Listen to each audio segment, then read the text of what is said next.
Some of the purple, you know, the white buffalo horn. Oh, let's go. Oh, see? You look like Adam Sandler himself. There you go. Now he's really ready. You need just a little gem in your tooth right now. That's all it's missing. This is Tracks Toronto right here. Tracks YYZ. You know?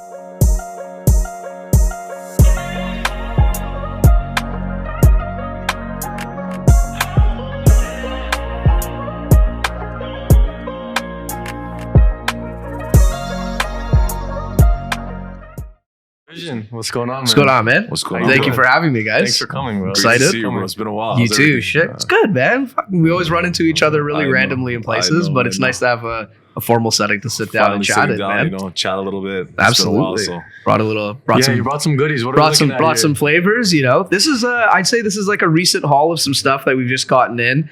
Kind of gearing up for like the springtime. You know, people are seeing a light at the end of the tunnel with the bad weather. I mean, today might suck, but it's kind of what I like to do. Towards the end of February, I start bringing in some brighter colors, get a little bit more creative with two tones and whatnot. Things that I wouldn't normally do in the winter, just because everybody kind of likes to keep it clean and classy then. But yeah, man, some blues, some pinks, just a variety. I definitely feel like I'm on an episode of like Uncut Gems, bro. Like, you got to put one on for the pod. That's what you got to do. You got to put one on. We got the only one without glasses right now.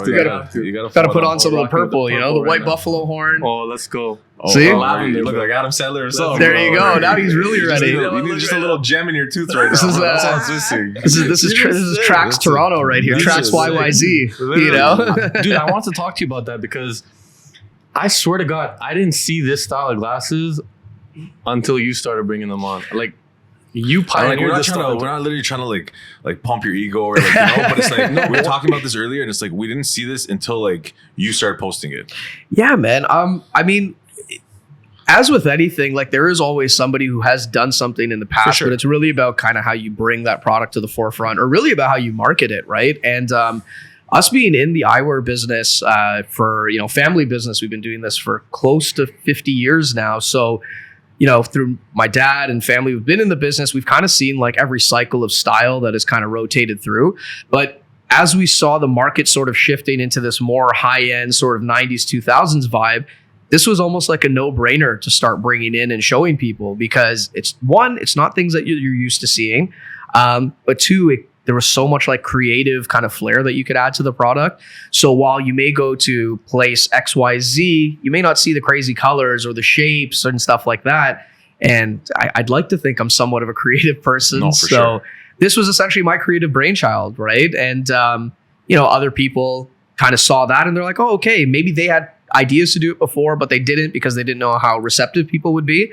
But, you know, I guess we kind of opened the door. It was myself and a couple guys that did it at the same time. But yeah, man, it's been fun to sort of like spread this around to everywhere, right? You know, Detroit is sort of where the Cartier culture started. Right. But, you know, they're, you know, 4 hours away, 5 hours away, whatever it is. Yeah. So it trickled over pretty quickly.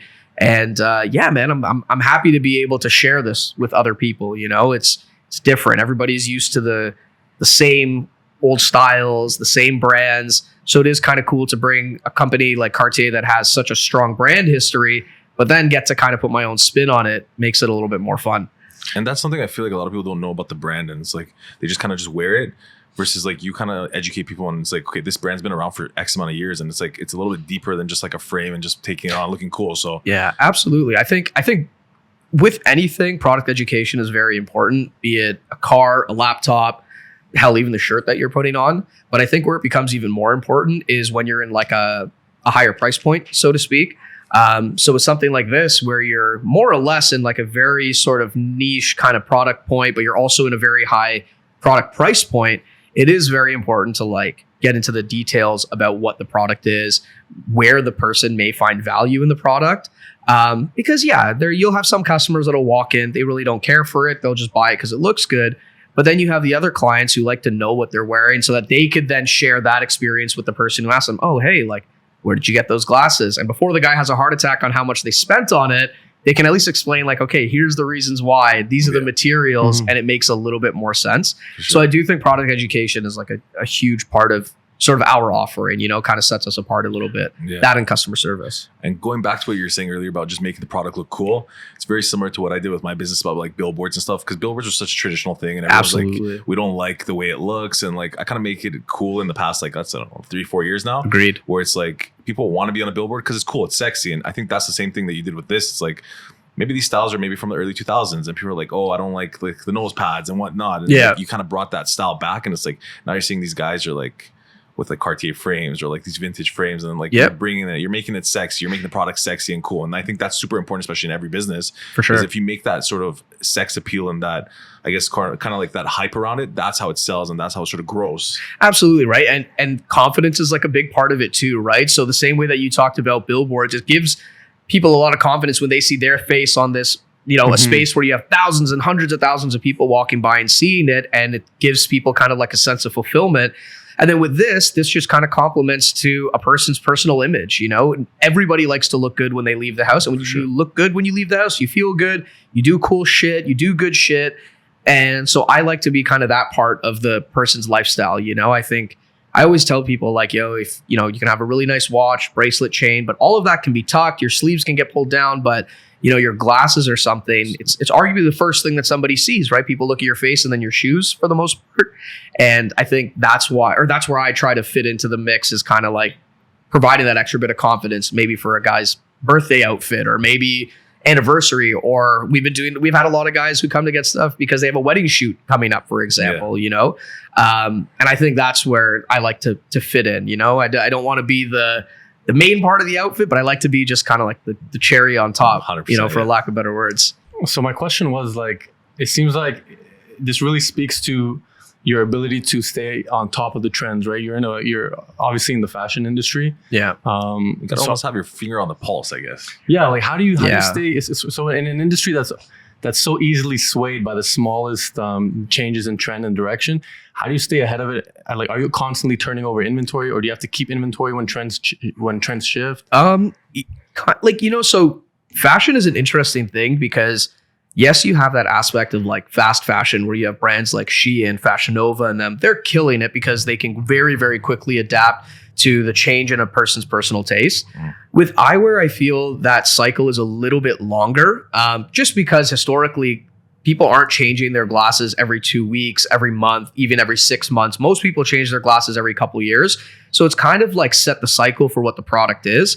So yeah, definitely have to keep my finger on the pulse in the sense that I need to know mainly what colors are going to be in trend for what season. So color theory is a huge thing, but also it's about knowing, like, more or less keeping an eye on who are the movers and shakers in fashion. So maybe it's like some kind of artist that's just come out and this is how they're kind of branding themselves. Most of the time when the new hot artist comes out, we all like to somewhat mimic our style after them. Yeah. So I try my best to kind of keep an eye on who those people might be.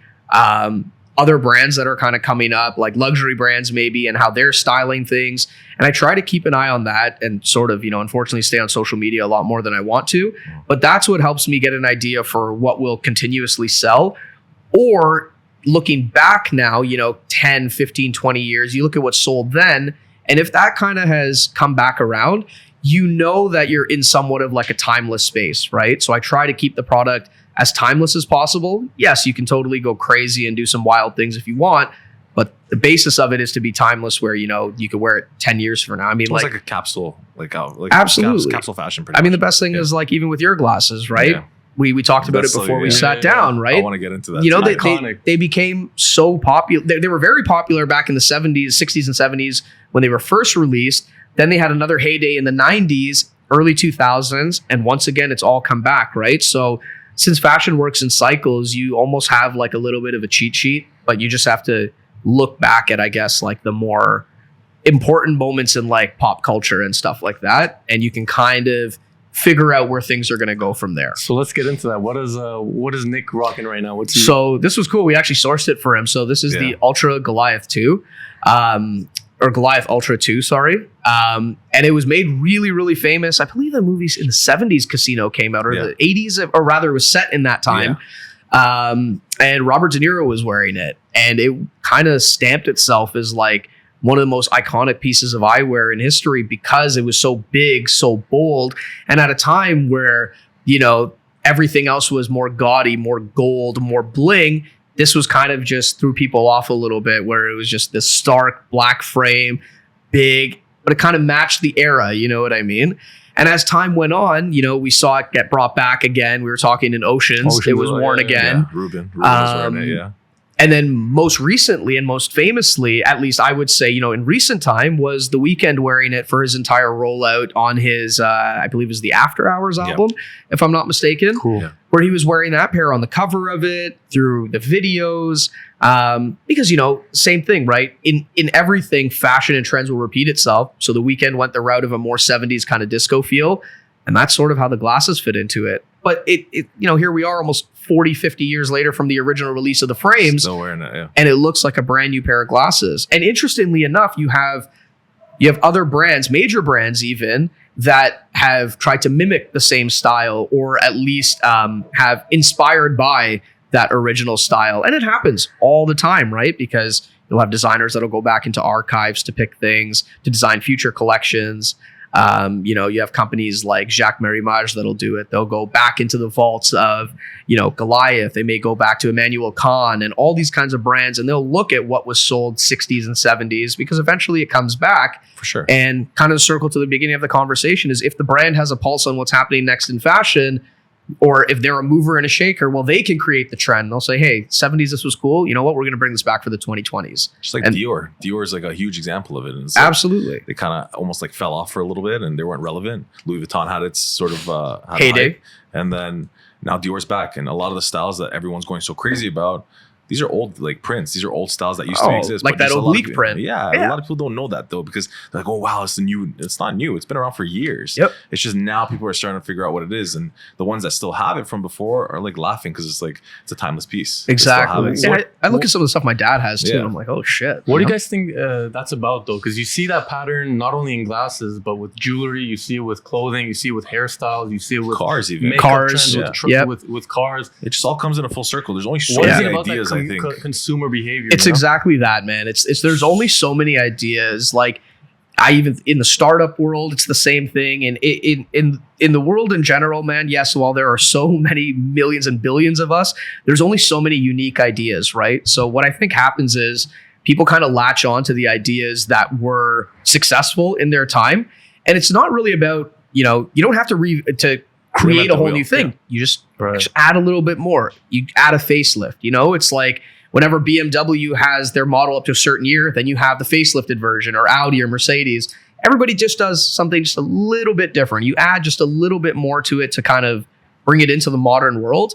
But essentially, the core and the bare bones of it are what was before. Right. You know what I mean? Point, actually, yeah. Yeah. So I think that it's just, it's not that there's a lack of new ideas. It's just, why rewrite the book if you can just add a couple good chapters to it? Right. You know what I mean? So you mentioned earlier that I guess the whole family as a whole is your whole family. You've been in the industry for close to 50 years now. Yeah.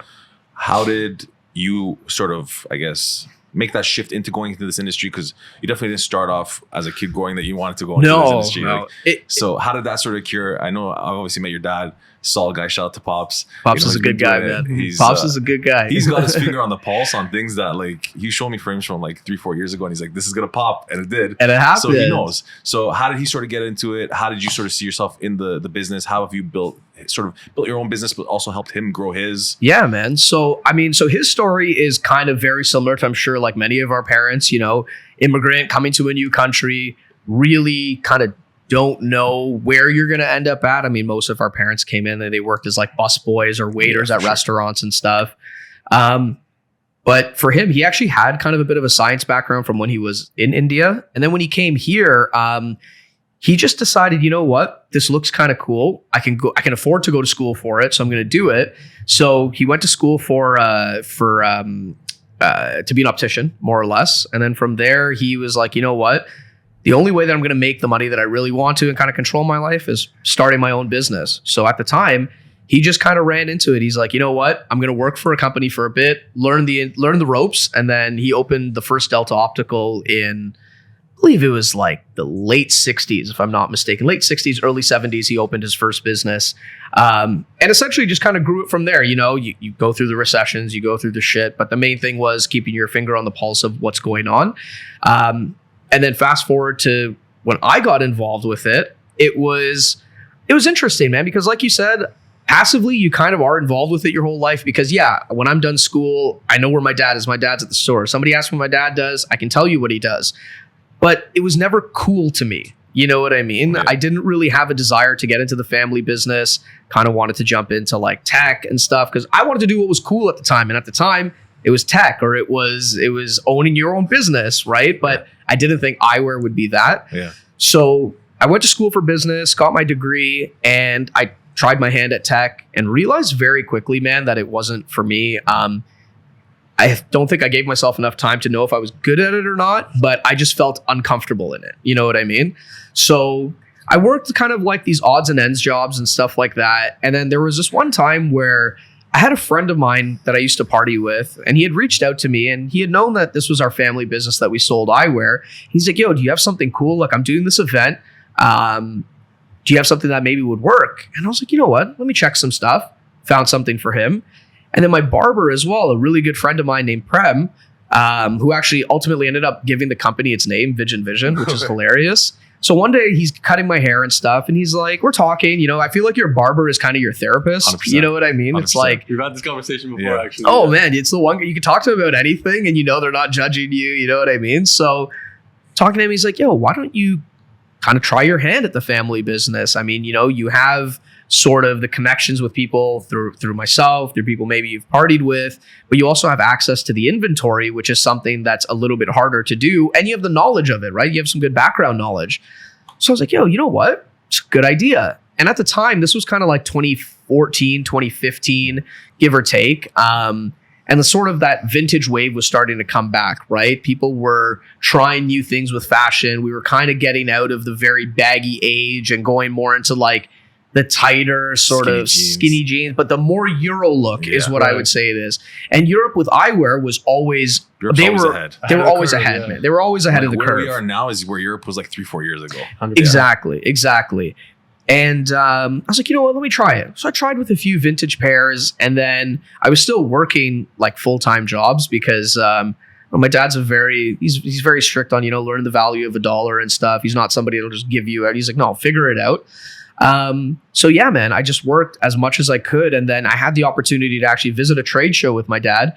And it was the first time that I kind of got to see the real behind the scenes of how this industry works, how the buying works, understanding like the credit terms, product at a little bit of a deeper sort of look. And yeah, man, I made my first purchase while I was at that trade show in 2017, I believe, or 2018. And I was like, yo, let me just try this at least. Let's just see what happens. And I would still work, I worked in customer service for the most part. And it got to a point where I would be taking like way longer than normal lunch breaks. If a lunch break was 30 minutes, I was taking like an hour and 10 because I would leave the office. I would go meet with my supplier, sit down with him, figure things out. I come back and then they see me with like this box of frames. They're like, the fuck are you doing? Like, do you even really want to be here? And I mean, ultimately I didn't, but you know, you got to put money in your pocket somehow. And the craziest was I was working then. I worked an overnight at the same time. So you start at whatever, 9 o'clock in the morning or 10 o'clock in the morning, you work till 5 or 6, go home, sleep for a couple hours, and you go back to work midnight to 6 a.m. and just like repeated this horrible cycle. Like I think I lost like 10 years off my life doing that. Yeah. You know what I mean? Yeah. But ultimately, that's kind of what shaped it, right? It was like, okay, this is how we're going to brand the business. Or rather, I used that time. So we're going to brand the business. So I plan on growing the business. And this is the type of product I want to offer for the business. And, that corporate job, or rather that office job, eventually kind of got fed up with me being so mentally checked out that, I got a call on I think like a Tuesday or a Wednesday after I left work. It was around 5 p.m. They're like, yeah, we don't need you to come back anymore. I'm like, oh, fuck, I guess I really got to go with this now. Like maybe this was a sign to just really put my all into it. And that was probably, I'd say like mid 2018, kind of actually right around this time. Yeah. So early kind of second quarter of 2018 is when it all started. I took a pretty big risk. I took on like a private investment from somebody. And I was like, all right, man, now I have no choice. I really got to do this. And so that's sort of what kind of dropped me into the deep end, so to speak. I did want to go back to this because you mentioned how your dad at a young age was trying to instill in you the principle of, you know, learning the value of a dollar and figuring it out yourself, leaving you to your own devices, throwing you in the deep end to figure it out. Yeah, man. So I want to ask you, like, what are some of the challenges that you faced in that journey of starting and owning your small business, and really, like, how do you differentiate? How do you maintain a competitive advantage over your competitors? So I think the first thing to talk about is really the challenges, because once you figure out the challenges, you can figure out how to have an advantage over other people. Because most of the time across any industry, most people do have the same challenges. And oftentimes it's one, managing the bankroll of the company, two, when to buy more, when to buy less, and logistics, I think, is always the biggest thing for anybody that's operating a business with a tangible item. So some of the big challenges that I faced early was, I would definitely say, overspending, in the sense that I was buying too much product thinking that I had the clientele to satisfy it. In reality, I didn't, because we were so small and insignificant, for lack of better words, at the time. So a lot of money got spent on inventory that just, I don't want to say became dead inventory, but it took me so much longer to sell it. Yeah. And you know, inventory has a cost to it, right? That every day that it sits there, it's costing you money. So I'd say that was one thing. The next thing was also kind of understanding when also to buy more, right? So now there was a time, okay, so I was buying too much in the winter and not enough in the summer, for example. And my dad would just watch me make the mistakes and be like, you'll get it. This is how you understand forecasting, right? But the hardest thing was logistics, man. It was learning about the quickest way to ship, the most efficient way to ship, but also protecting the inventory in the process. You know, you always deal with a lot of damaged product. You can deal with lost product. And like, I'll never forget one of the first like big losses we took. I had shipped some product to the States to a buddy in Detroit.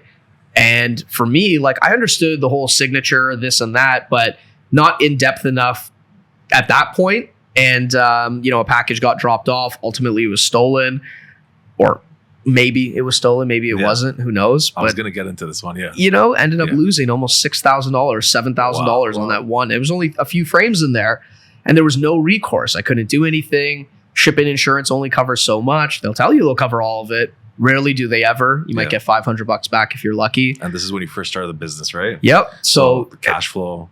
You had cash flow issues. Exactly. And cash flow issues was the hardest thing, right? Because I had this bad habit of ordering too much when I didn't need to. I was burning through cash really, really, really quickly.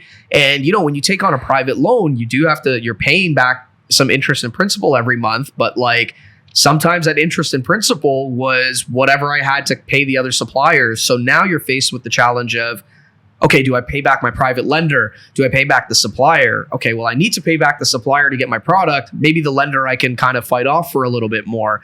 And so cash flow was definitely a big, big challenge early on. And my dad was one of those guys. He's like, hey, I had the same challenges too. But if you don't understand how to manage your bankroll now, if the company starts to make, you know, more and more triple, whatever it is, that's when you're going to run into bigger issues. And you're going to burn through that money so quickly, and you'll be in debt so fast. You know, you're going to be selling your product for pennies on the dollar just to get yourself out of that little bit of debt, rather than putting any money in your own pocket. So I'd say cash flow, logistics, and forecasting were the three like biggest challenges of this, for me at least, when really first starting out 2018, 2019. Yeah. There's one thing that everyone always thinks about business owners is how, oh, life's so glamorous, you know, you're doing it, you have all this time now.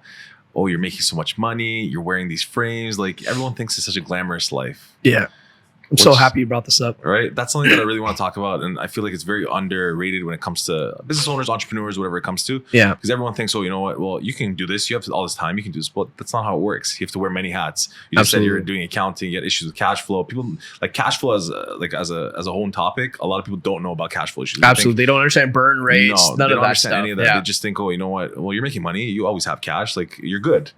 Talk about that, how so-called glamorous it is being a business owner, managing finances, being your own secretary, your own, I guess, HR department, everything. Literally, everything. Man. You got to be sort of a man of many hats.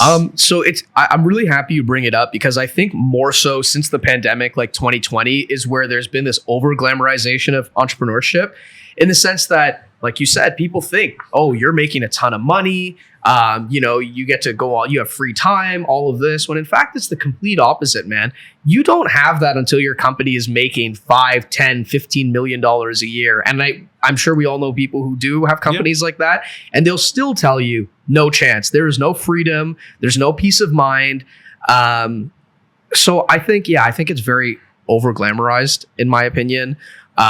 Wearing the many hats is probably like one of the biggest challenges, because you never really know when to switch the hat. You know what I mean? It's like, okay, now I got to be in accounting mode, but I also need to make sure I still don't drop off on the customer service side. But I also need to make a sale. Exactly. But I also have to do the marketing.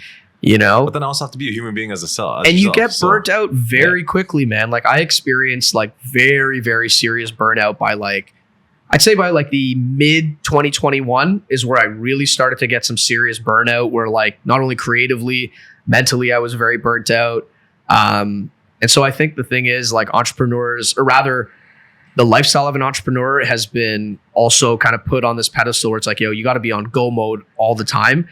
But you can't, man. Like at the end of the day, you got to be a human being. Our bandwidth is only so much. You need to take the time to like recharge, because the more you burn yourself out, you start forgetting shit. And then every other hat that you were wearing also kind of falls to the side. And you're like, man, I'm just trying to keep my head above water at this time. You know what I mean? So I do think it is very over glamorized. No, you don't have really much free time. You don't have all this money and stuff like that. Many people forget, right? A lot of businesses similar to mine are going to operate on some sort of line of credit. It's a revolving line of credit that you have. Yeah. You pay your creditors, and then maybe you put a little bit of money in your pocket. But I think the big thing or rather the big misconception, is the whole profit margin thing for business owners. Somebody on the outside looking in will say, okay, well, you bought the product for $200, you're selling it for $700. Oh, you're putting $500 in your pocket. That's amazing. You just forget about costs. They forget about the costs, right? Costs of goods sold. And in many businesses, that cost is very high. Most people are only operating on a margin of 10 to 15%, for example. And so no, that $500 disappears quickly, man. Yeah. You got to pay the rent. You got to pay for the social media marketing. You need to pay your creditors, you need to pay yourself. You know what I mean? You have a car payment. You have a car payment. You have mortgage. You have all this stuff. It all disappears very quickly. And then you have the guys who think, oh, you know what? You're selling this frame for, let's say, $2,500. You're making that $2,500. They think, they think you got this product for free. Yep. And you're making that full $2,500. And then that's what also kind of, I think, gives, this like false sense of confidence to people when they come in too. It's like, okay, this guy's making $2,500. Bro, I'll give you $1,800 for it. Yeah. Like, no, man, that's all the margin that I had on the product, and I'm still making no money, and I can't pay the bill on it. I can't pay the supplier for it. And they just don't get it. They don't get it. So that's why I try to be like as transparent as I can with a customer and tell them where the value is coming from, so that they understand, like, okay, like, this guy has a store. He has himself, he has to pay. He has lab workers that have to get paid. You know what I mean? Yeah. So as a whole, I do think the whole entrepreneurship thing is very over glamorized, but it does have its benefits too. Like, it is fun to kind of stretch your creative muscle, and like, you're the one who decides how the product gets sold, where it gets sold. You get to pick what type of product you're selling. And at the end of the day too, while we do say there isn't really much free time, it's a little bit easier for you to create the free time in a way, because you could say, look, hey, I'm going to be away for this many days, and you don't have somebody above you to approve or deny that. But the trade-off is, okay, yeah, you might be losing out on some sales. But again, I kind of working on this vacation. Or you're working on the vacation. There's times where I try to take a day or two off, but you can't. But it's like, I'm still working, and it's like my friends, they don't understand. It's something like, yo, bro, you're always on your phone, or like you're always. It's like, that's like, like I'm not like, it's a little bit different for me. I'm working absolutely late. Like I work till 2-3 in the morning sometimes, but it's like that's just the trade-off. And that's what people forget too, right? Like, again, being a business owner, ideally, you're never just gonna center yourself to your local market, right? You want to be as global as possible, or you want to have as much reach as possible. And I mean, even just operating a business within Canada, we do have a couple different time zones. So you do have to be awake for those times to maybe deal with the customer who's contacting you from BC, or maybe who's contacting you from the East Coast, who's on a different timeline than we are. Or even, going as far as dealing with customers overseas, right? You can have something as much of a 5 to 12 hour time difference. And, what I realize, at least for this business that I'm in, buyers are very impulsive. So if you can hook them right away, if you send me a message at 3 a.m. and I'm awake, I'm going to respond to it. For sure. Because if I don't and somebody else does, they'll just go to that next person, right? So yeah, man, I mean, there's no such thing as a normal sleep schedule. There's no routine.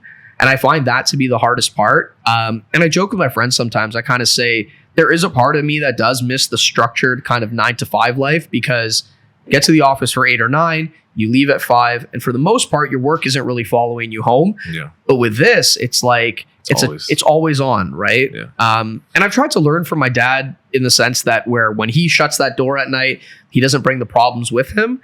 But it's also the difference of operating a business in the age where social media is so prevalent, right? Yeah. So with that, it's like, people aren't just browsing at between the hours of 12 p.m. and 5 p.m. or 10 a.m. and 5 p.m. Guys will be on there at any time of the day. I'll have customers that are inquiring or following up on jobs.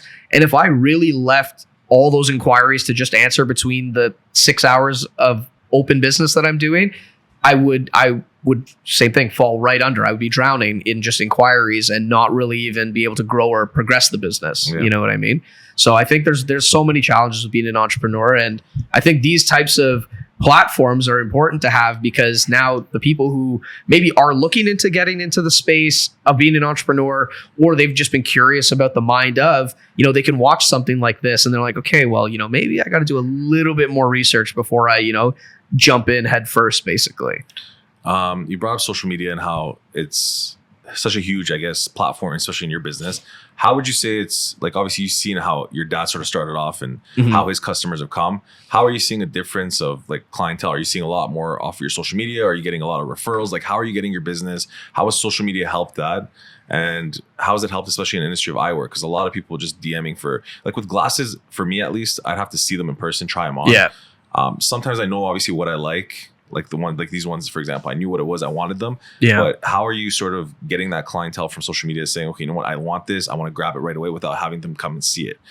So what I've kind of learned, to touch on the first point, the big difference between, my dad's clientele versus my clientele is an age thing for sure. For sure. Him dealing with clients who are more so kind of 50s, 60s and up. Actually, I'd say, mid 40s and up.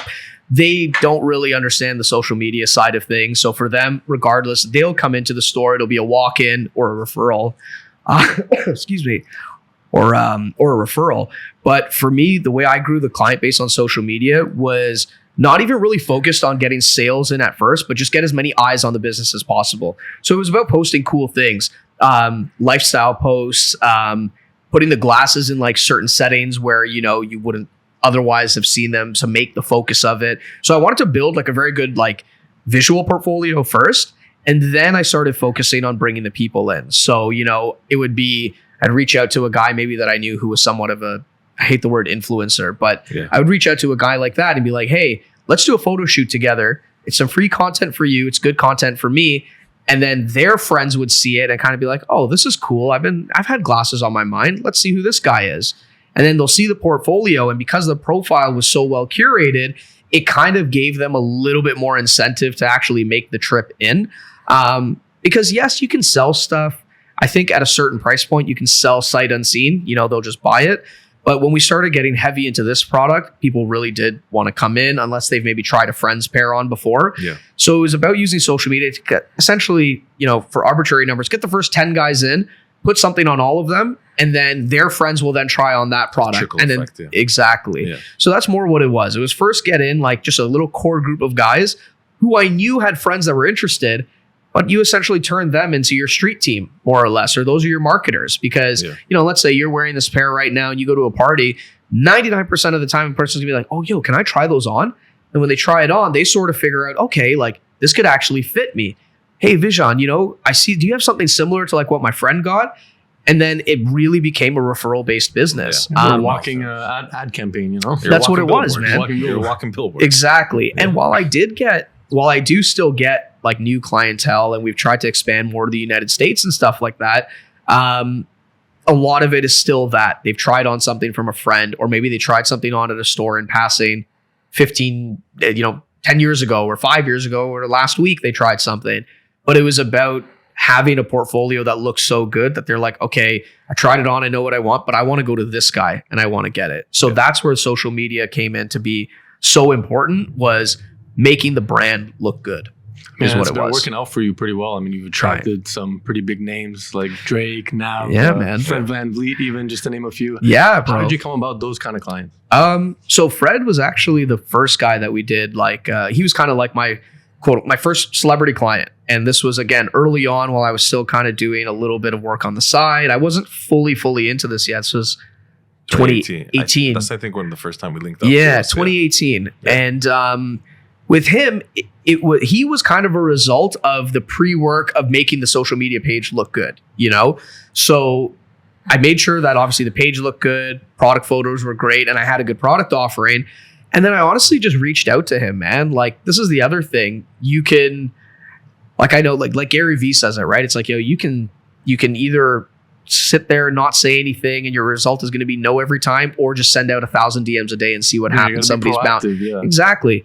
So with him, Fred, I had, replied to a couple stories, but then one night I just sent him a DM and I was like, hey, like, I do frames. I see you fuck with it. It's part of your style.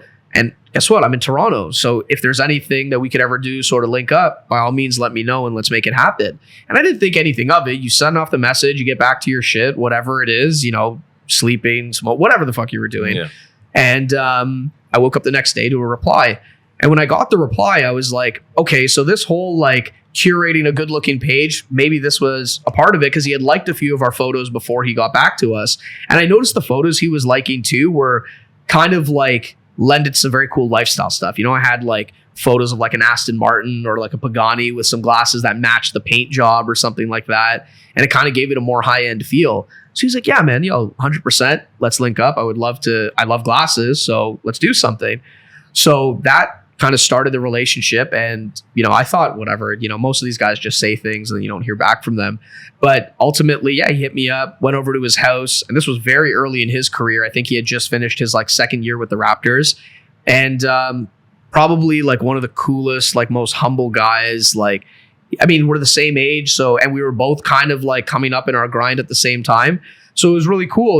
We did some good business together, and that friendship sort of started and has continued on to now knowing him for 4 or 5-ish years, basically. Amazing. And kind of back to the point of referrals, he wasn't really, it's not that he was referring other business to us, but it solidified us as a brand that if an NBA player for our hometown team is shopping with this guy, I don't have to be as apprehensive anymore. Like there must be something good over here. Kind of broke that barrier. Exactly. Yeah. It broke the barrier from us being just like the random Instagram page with, a couple thousand followers to, okay, this guy does real business with like real people. You know what I mean? Established as the authority on that subject. Yeah. Exactly. It took the words right out of my mouth. That's what it was. People looked at him and were like, okay, this guy knows what he's doing. And then, so that kind of just helped grow the business locally as well too, where more people wanted to kind of shop with us. And then it also was a little bit easier when I wanted to sort of approach like more of like the big dogs and be like, hey, like, I do NBA players glasses, man. Like, why can't we do something, you know? And then that's what eventually snowballed into, getting a couple other NBA guys, Nav, which was cool. Me and Nav linked up through one of his producers, Money Music. And what I realized about also kind of doing business with these guys is also like understanding to take care of the people that referred you to them. You know what I mean? For sure. So, maybe you give them a gift of some frames or something, and, you show them your product offering, gift them something, and whether it turns into something or not, they remember you one way or another, So with him, it was that. Me and Money Music kind of linked up again through social media, because for most people, they'll interact with a profile that either looks similar to theirs or looks, again, well curated enough that this looks like an organized actual business, not some guy's taking pictures in his basement, basically. And so we linked up, man. I'll never forget. It was in a parking lot in like Brampton at like a Pizza Depot, of course. And when we linked up, I pulled out tray upon tray upon tray, and he's like, bro, I did not expect this. You know, he's like, I thought you might pull out maybe 5 or 10 pieces, but here I am in a parking lot with a case of like 55, 60 vintage pieces. And he's like, yo, man, I really appreciate you. Like, let's link up. And same thing, like also kind of coming up on his grind at the same time. So we all kind of have this mutual respect for each other in the city. We're all trying to get something going, you know? And one day he just randomly hit me up. He's like, yo, I'm in the studio with Nav. He really liked my glasses. Do you this and this is what he's looking for. Can you make it happen? And I was like, and at the time, bro, I was nervous. I was like, there's no way I can make this happen. But I was like, super excited too. Absolutely. So I was like, yo, no problem. You guys there tomorrow? Never say no. Never say no. Always gotta say yes and just figure it out. That's the number one tip in sales. Always say yes and just figure it out. And that's if you're good at sales, right? 100%. You got to be good at it, or you got to be confident enough that even if you didn't really meet every requirement, they still feel good about it. Yeah. So yeah, man, I linked up with them the next day at the studio.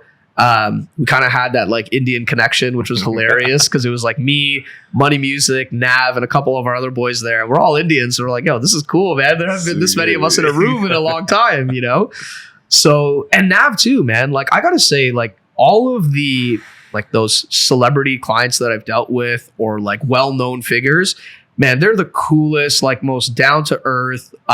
You know, despite what might be seen in like a quick, you know, clip on Facebook or TikTok, whatever. Like, no, these guys are super, super humble, super chill. So I have a lot of love for Money, but also a lot of love for Nav, because really he hasn't been getting glasses. And since we linked up, he hasn't really been getting glasses anywhere else other than us.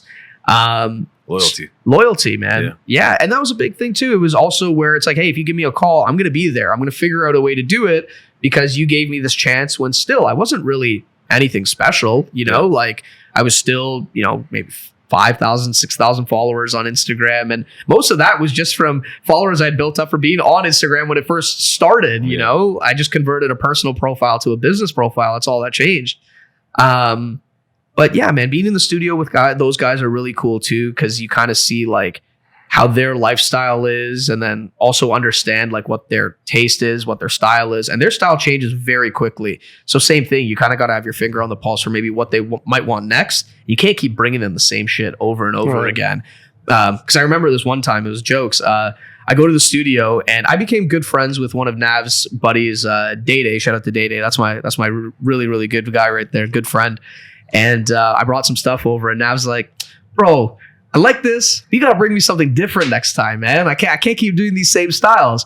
I was like, no worries. And I brought out another case and I opened it. He's like, all right, man, this is better. So it was also kind of like a moment where I was like, you know what? I also can't get too comfortable in continuously selling the same thing.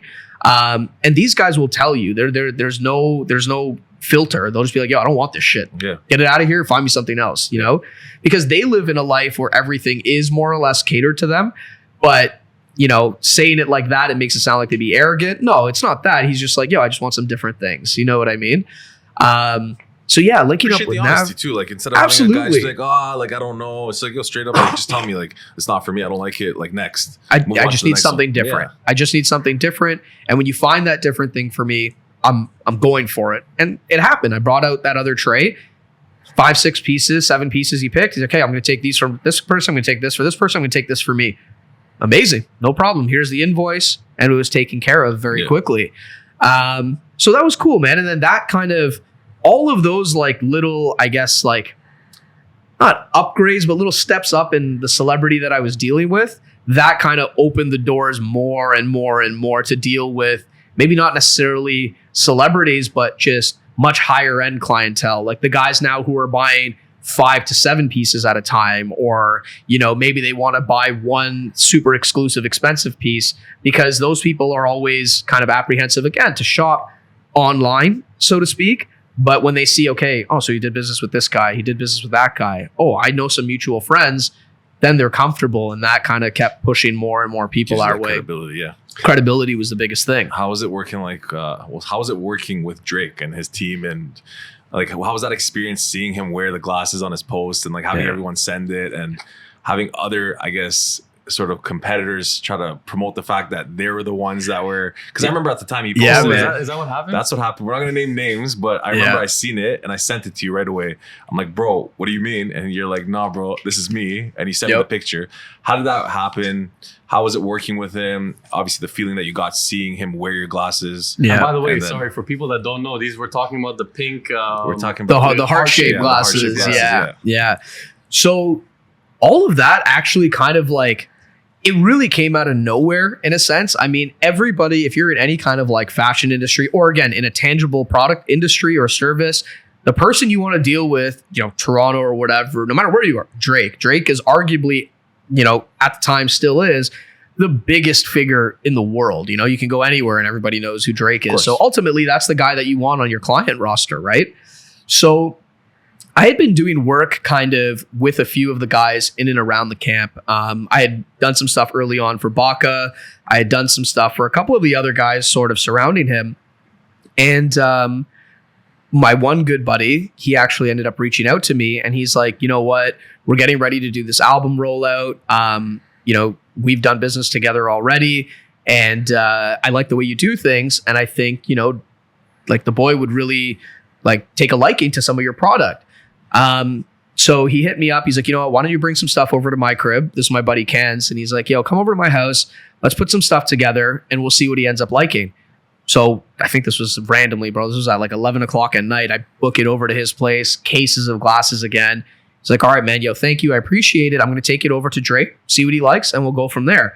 And I didn't really think anything of it. I left all the glasses with him. He's a great... Which is a huge risk as well. Absolutely. Yeah. Because, while, yes, you're friends with somebody, it's still a lot of stuff to trust someone with. But no, he's like one of the best guys and like coolest people that I've gotten to know like over the years of doing this stuff. And funny enough, we found out that, one of his mutual friends was a friend of mine and my dad's from, 20 years ago type of thing. And the eyewear world's very small. So everybody kind of knows each other. But yeah, man, so he took the things over and that was the very first time Drake had ever picked anything from us. He picked, 5 or 6 different pieces. And this was back 2019, and nothing really came of it at first. There was not really any pictures posted. I just knew that I finally got something to Drake. But then later that same summer, so this was maybe March or April I'd done this. Then later in the summer of 2019, I got the thing. He's like, hey, you know what? We're going to be doing some cool stuff soon. I want to link up with you.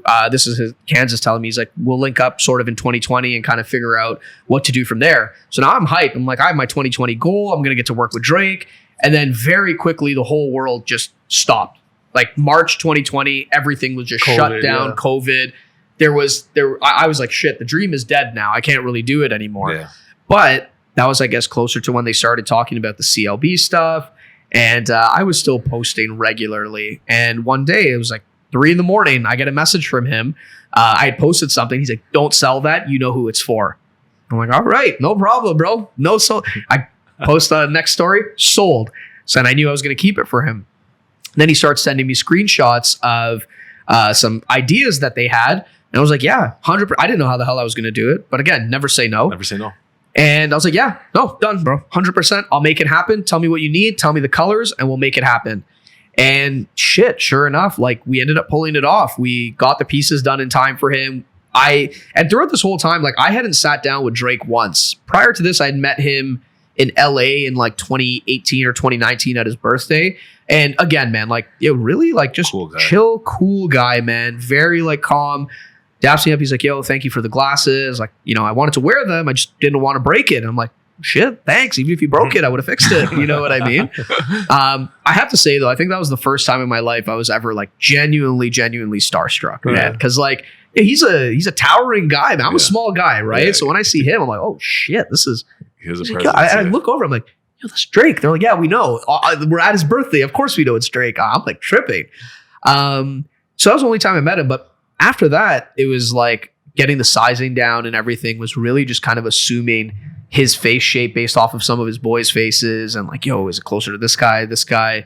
And so we made the glasses, it got to him. And then again, didn't really think anything of it because you never ask these guys to post you. 99% of the time they won't post and tag you because they're a business at the end of the day. And if they go and they do that to you, they're going to have other companies saying, hey, well, I offered you $3 million and you still wouldn't post us. Why are you posting this guy? Yeah. So I know that's how it works. And to me, it doesn't bother me because I'm a businessman at the end of the day. As long as the money's in my bank account and the product's with you, I could care less, right?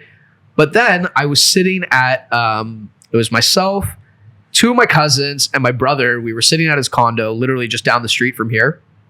And I open up my IG and I click on Drake's story. And I see the heart glasses. I'm like, yo, I'm like, no. Am I seeing things? I'm like, yo, Sean, quickly open your phone and tell me I'm not seeing things. My cousin opens his phone. He's like, bro, holy fuck. Aren't these the ones that you just dropped off a couple weeks ago? I was like, yo, these are it. And me, I'm having like a mini panic attack inside. I'm like, yo, this is the coolest shit ever. And I tap to the next story and it's him with that selfie face wearing it. I'm like, oh my God, buddy, I'm out of here. It's a wrap. Like I call my mom, sorry, I'm famous now. I'm done. He's got that effect. I'll call you. Don't call me. My people will reach out. My dad texts me and I sent him a picture. And my dad's like, holy shit, are those the ones that we did a few weeks ago? My dad is like just over the fucking moon at this point. And then it started. And the first thing, like out of respect for any like celebrity that I deal with, I'll always reach out to the person who put me in touch with them and I'll ask them first. I'm like, hey, look, this media came out or this photo came out. Are you guys all right with me reposting it to our page? And are you okay with me tagging them? They may never see the tag, but just out of respect, you don't want people to think that you're using their likeness to benefit your business, without at least respectively asking first. So sent a message to my buddy. I was like, hey bro, I'm sure you saw the photos. Like, is everybody okay if I start reposting these? He's like, bro, do your thing. You did it. Go flex a little. I was like, well, all right. So I start reposting it. And then that's when all the blogs started picking it up. Like Complex picked it up. Complex Brazil picked it up. A couple like Word on Road. Like, so their blog pages, everybody started picking it up. And I made the post. I was like, hey, can I make the post? Because I had a video of the original glasses and it was like a carousel thing. So you see the glasses in my store. Next few posts, it's on his face. He's like, yeah, man, go ahead. And then that was the moment that like really catapulted the business to like a whole other level. And it's insane to think that one person has the power of doing that. But I do think what it was kind of it was a combination of good preparation and perfect timing. Luck is the intersection of those, right? Preparation and good timing. And that's what allowed us to kind of get to the next level, man. And I mean, when I talk about demand went through the roof, credibility was the ultimate thing. But I did also realize like, there are going to be people out there who want to take credit for, the work that you've done. And, maybe, at that time, it wasn't me physically sitting in the lab and cutting the lenses and engraving them, but it was all the time in the years before that I spent forming the connections with the labs, talking to them, passing my idea, having a good relationship with them to get the stuff done quickly. So, I just kind of, I thought back to that quote, imitation is the best form of flattery. I was like, you know what? It's cool because the good thing is if I'm getting this bulk of business, I can't handle all these inquiries. It's a good thing. Somebody else is going to make a little bit of money and the next guy will make a little bit of money. There's so much money to go around that it doesn't bother me if it doesn't all come to me. And I think if, let's say, again, arbitrary number, if there's 1,000 customers who reached out to me, I might only have the capacity to deal with 400 of them. And 400 customers dealing, man, I am happy. My bills are paid. I'm putting money in my pocket. Now, these other customers, they got to go somewhere. So it's not the worst thing in the world that they get to go to competitors. Competition is healthy for business, That's what a lot of people don't understand. It's that personally, I don't think I have any competitors. I don't see it as competition. I think there's enough money on the table for everyone to eat. So I don't see someone else coming and taking my deal or, oh, you know what? I consider them as a competition. They're competitors, if you will, but I don't really get scared by them. I don't feel ways about it. I just think, there's enough money on the table for everyone to eat. And the fact that you have that same sort of ideology and the same concept, I think that's where a lot of other business owners and a lot of people need to sort of adapt to because the second you have that sort of like scarce greed mentality, that's when things start to shift for you. It's because you start to act bitter and that shows through very quickly. And early on, I did make those mistakes where like I was being really immature about certain things. I was like, oh, fuck this guy, bro. I'm the one that did this. I'm the only one that can do this. But it's not the case, man. A product is a product is a product. What you learn is how to create your competitive advantage. What you learn is people will do business with those they're comfortable with. You know what I mean? So as time went on, that's how I created my competitive advantage was I centered a lot of it around customer service, product education, and just I hate being sold to. I hate being sold to when I go in 100%. anywhere. So my goal for a customer when they come in, bro, take a look, try this stuff on. You like it, you get it. You don't like it, call me in 2 weeks when you go somewhere else and you don't like theirs either. You know what I mean? So I think it's important that any business owner doesn't have that greed mentality. There's more than enough to go around. But in that Drake moment, I felt like the greediest bastard in the world. Not even gonna lie, man. It was just one of the coolest things for that to happen. And, also to not only just be recognized by your peers, but also these big blog posts, like Complex. That's Huge. a big deal, man. Big, especially for a small business that absolutely just been doing it for less than 5 years to be man. featured on that or see yourself even on like Drake's posts. To like, Drake. you made it. That's it, man. That's it. And My price went up. That's it. Yesterday's price is not today's price. That's it. But funny enough, I kind of reduced the prices a little bit just to get that volume out. You know what I mean? But yeah, man, I'd say the Drake moment was arguably like one of the biggest, if not the biggest for the brand for sure. And then, it happened again, like not too long ago, we had done some stuff. He had that video with Jack Harlow for Churchill Downs. We had done some more custom work for him. But what I learned about those guys, man, is like when they're ready, they get what they want. And as long as they're happy with it, they'll wear it. That's it. So the goal is for them to be happy with the service and the experience. That's something that took me at least a long time to wrap my head around, the whole idea of the scarcity mindset and just not going into business for myself in certain ventures and opportunities just because I thought that the industry was just too packed and it was Absolutely. too congested. And then, I was watching this episode of Dragon's Den and I saw like these people pitching like a brand of chips or like a brand of cookie. And then I realized, when I go down that supermarket aisle for chips, hundreds of it, bro. Hundreds of different brands of chips or but they're all getting sold. But they're all getting a small piece of the pie. So if you were to go into business with that mindset, like, I'm not going to open this business because there's tons of them. Yeah. It's too saturated. Too saturated. You hear that a lot, right? Yeah. Every one of my friends always, open a restaurant. No, there's too many restaurants. You think there's only one restaurant in the world? No, there's man. Thousands of restaurants. And people will, again, right? It's based on the experience that you create for the person. 100%. That's what's going to determine whether or not they come to your establishment. Some people, you just can't change their mindset. Like there are certain customers that will just never come and shop with me because there's certain things that they look for that I just don't offer because that's not the experience that I offer. So they will go somewhere else. And all that matters is if more people are doing business within your industry, let's say a product industry, those products will keep getting ordered and the trends last longer and longer so you can make money for a bit more time. You know what I mean? It just benefits everyone. Yeah. It benefits everybody, man. And competition is it's healthy for business. Yes, you'll deal with some guys who will try to undercut you and copy you and do all this. But at the end of the day, you kind of reverse engineer your lifestyle and you're like, well, if I'm living a happy lifestyle with the business that I'm doing now, why am I worried about the 10 extra customers that I didn't get? Right. You know what I mean? Yeah. And which took me a long time to realize. And, people always say that like, as you get older, you'll kind of realize that truly happiness is a lot more important than the material stuff. And don't get me wrong. I love material shit. I love cars. I love watches. I love all this cool shit. But I realized that as I got to like a happier and a happier place in my life, I'm like, I don't crave it as much anymore. You have it. That's it, man. You've experienced it. And then when you see the other businesses started to do well, you're kind of like, yeah, you know what? Maybe that's the goal that he was trying to get to. And hey, if he's getting to the goal, more power to him. It's not like I'll wake up tomorrow and no customer will ever shop with me again. You know what I mean? There's ebbs and flows in every business. Sometimes you'll have your high season. Sometimes you have your low season.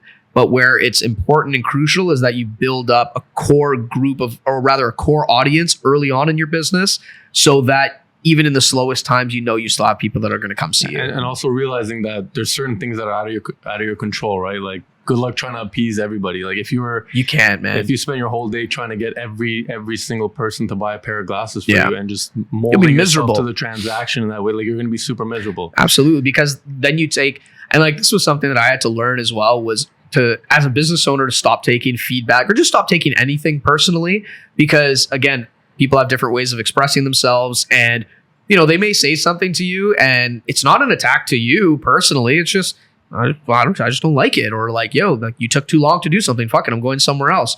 It's not that you maliciously did it. That's just how the business goes. And all right, cool. I'll just move on to the next customer. Sure. And that's what I'm trying to get better at. I still have a lot of trouble because, this is at the end of the day, it's your baby, right? So you do take criticism quite heavily, but I've been trying to get better at that, being a little bit more just whatever. No, and I do too. Like there's guys that tell me, oh, my friends, oh, do this better, and you kind of take it a little personal, but then you're like, listen, like realistically, like I take outside criticism with a grain of salt as well, because I'm like, look, if you really knew that much, man, like you would do it in the same thing. My dad always would say this. He would have every now and then you would always have, kind of a little bit of a, not rude, but you'd have a kind of a know-it-all person that'll come into the shop. And they'd be like, oh, well, I know that you get it for this much and that you can sell it this way and you would do better if you did it this, blah, blah, blah. So go do it. And that's what my dad would say. My dad's like, hey, here's the amount that my business would cost to buy from me. This is my salary. If you'd like, you can buy my business. I'll work for you and we'll do things your way. And at that point, man, nobody really ever they have nothing to come back and say, right? Because, hey, put your money where your mouth is if you really know it that well, right? So the only time I really take criticism like heavily, if it was coming from somebody like my dad, or other like mentors or peers that I have in this industry who are doing really, really cool things. Like I have a really good friend of mine in LA who operates a similar business. And, we talk maybe once a month. When like yesterday, I was on the phone with the guy for an hour, just kind of talking about where the business is going, where the trends are going. And he offers me feedback and criticism, and I'll take that happily over, my friend that I went to high school with who just thinks that his buddy does it a little bit better. You know what I mean? So yeah, I think take criticism with a grain of salt, but also like heed to the criticism if it's coming from somebody in a place that you want to be in or somebody who's in a similar space. I was actually going to say, like, it's super important, like, just to play devil's advocate here. You don't want to be surrounding yourself with only people that agree with you, right? Mm-hmm. You need people that disagree. At the end of the day, everybody knows something, for sure. Right? You can learn, even if it's the smallest thing. Everybody knows something that you don't know. Yep. And I think that opening yourself up to those kind of conversations where somebody might not be in the best position or the best authority on the subject, but they might say something that you never thought of. Yeah. And it kind of gets your mind going on 100%. Like what might be the next step in the business or what would I do here or do there? 100%. 100%. You brought up the fact that you're talking to your friend about where the industry is going. Where do you see this industry going in the next 5 years, 10 years? Where do you see your business going? What are some trends that you see that are going to pop up? Like, where do you see things going? I do see, at least from our conversation that we had, we do see the high-end market always having a place in this industry. You'll always have customers that want the high-end and the unique stuff. So this part of the industry will never really die.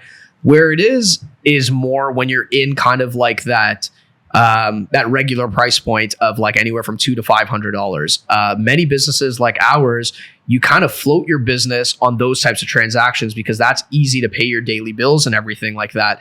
So what we're seeing is we think that the industry is going to go in a direction where you're going to see more kind of similar high-end product being offered at a lower price point, just different materials and stuff like that. You will probably see brands like Bottega will have its heyday. It's coming. We're looking at brands like Gucci that are also going to make big comebacks. And that's just because they're going to offer similar styles to the high-end, but at a better price point. And then the goal always for a successful optical store is to manufacture their own product. That's the goal for all of us. So the plan for us is, understand the high-end market and the styles as best as we can, still take a little bit more time to do it, and then manufacture our own version of it so that we can get people who wanted to be a part of the brand but didn't want to spend $2,000 to $3,000. They can come in now and spend $199 or $299, and they have something that looks amazing, but they're also a part of like the Vijan family, so to speak, right? So overall, I think the trend of high-end eyewear will continuously be there. We may not see it in the biggest waves that we've seen it.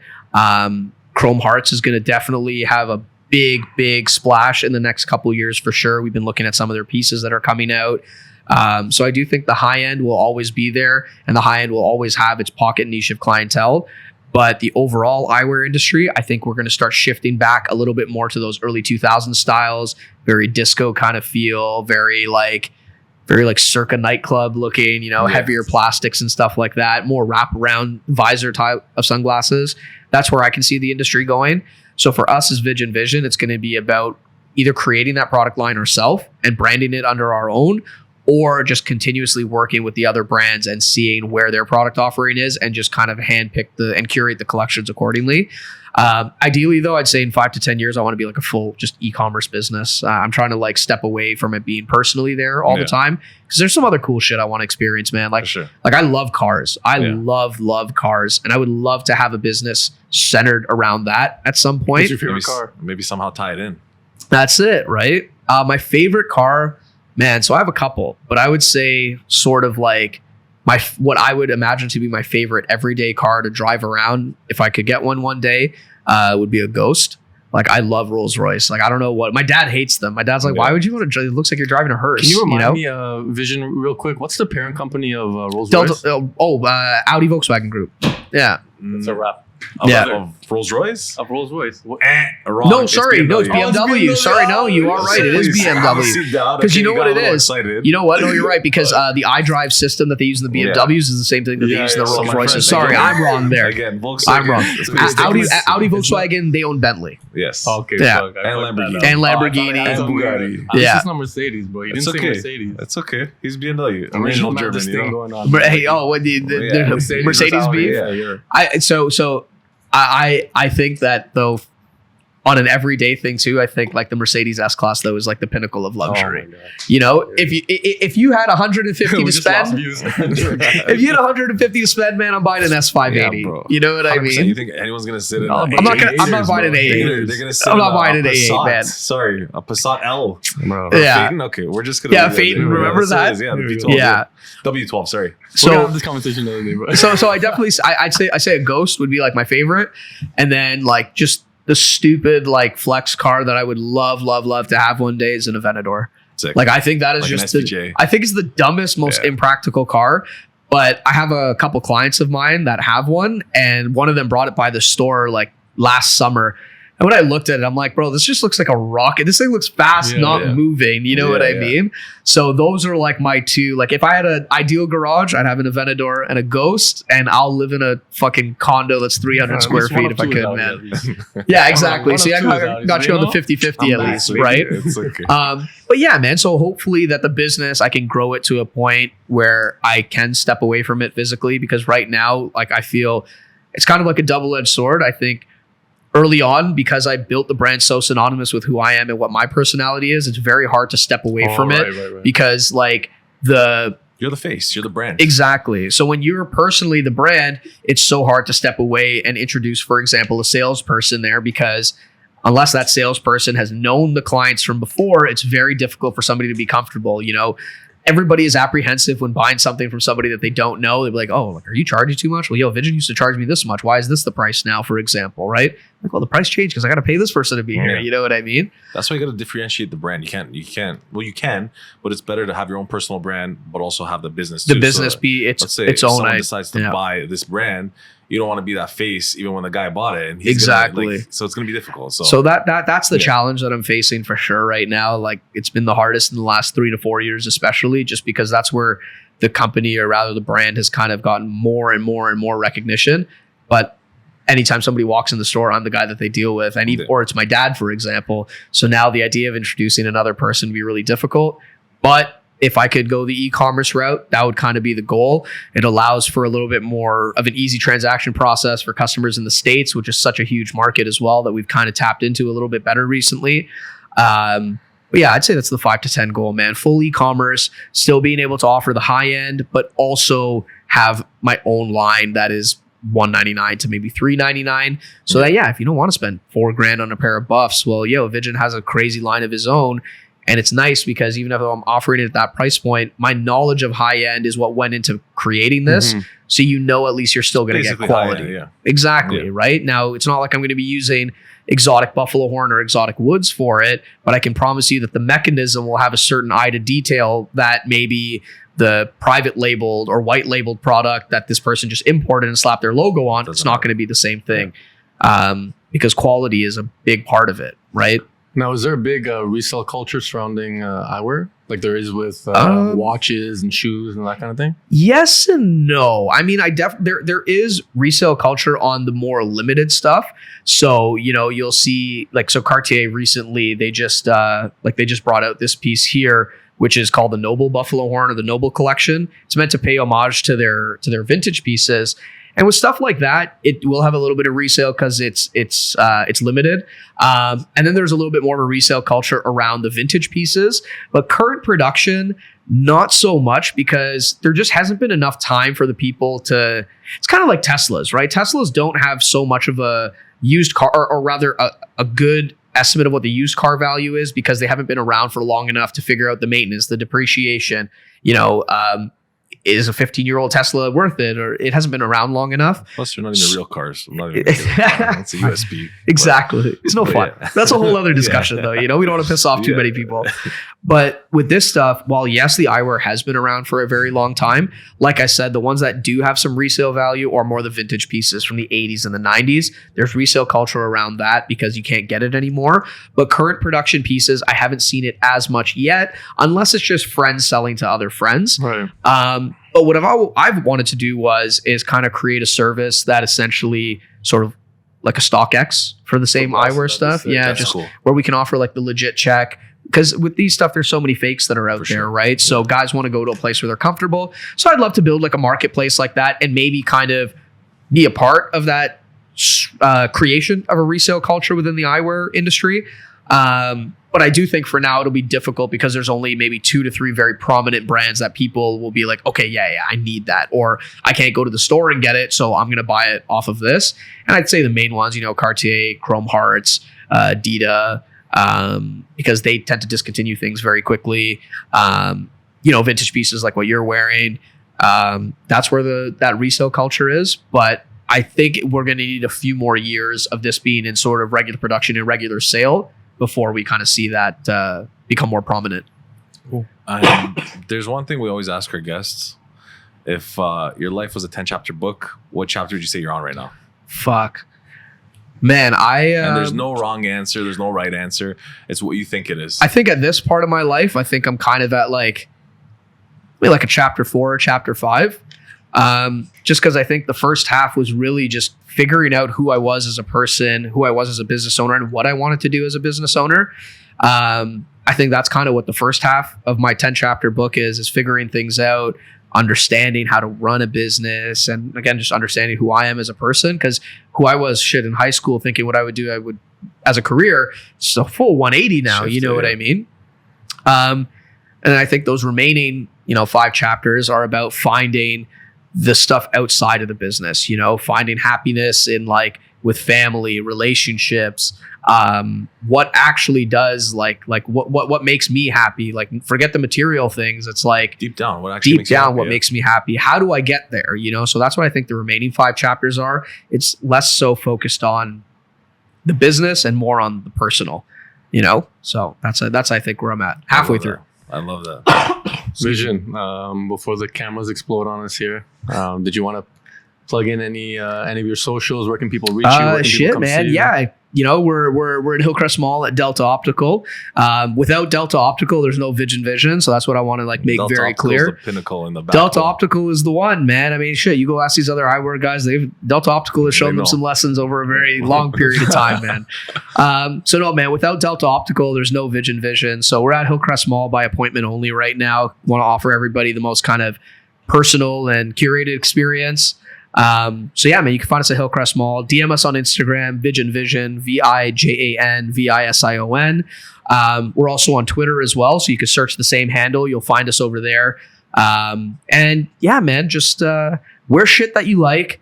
Don't take other opinions so seriously. And yeah, man, just do what makes you happy. That's it. Don't ask to wear my frames. Okay? That too, yeah. That's a huge pet peeve. And peeve. please take your shit off with 2 hands. Always. Stop doing this. Stop doing that. I don't want to see this anymore, he makes man. The posts. Oh, and if anyone's watching right now, what are you wearing? What frames are they? Yeah, man. So what I'm wearing today is actually really cool. So this is from Maybach's collection. Oh, what's that? Maybach? Yeah. So Mercedes. Right, here we go. So thanks, buddy. So this is a limited edition Maybach wood, which is finished with titanium hardware and actually mother of pearl inlays in the arms, which are really cool. So this has become kind of my everyday. I don't have a Maybach yet, But when I do, soon, it'll feel right. Soon.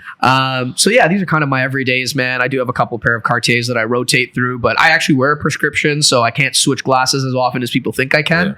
And I hate contact lenses. So these are my go-tos, man. Special spring hinges. But yeah, this is what I love. Other people might like other things, and that's what it is. Put what you love. If you're looking for frames, I'm the guy. Different. He's the guy. I do what I can. Do what you love what you do. That's it. That's simple as that, man. Boom. You'll find happiness in that quicker than you'll find it buying a new pair of shoes or jeans or whatever, man. Put things on that make you feel good, look good, and everything else comes back after, man. Thanks so much for coming. Thank you so much for having me, man. Thank you. Much appreciated, bro. My guys, Thanks. pleasure, Appreciate it, pleasure, bro. my man.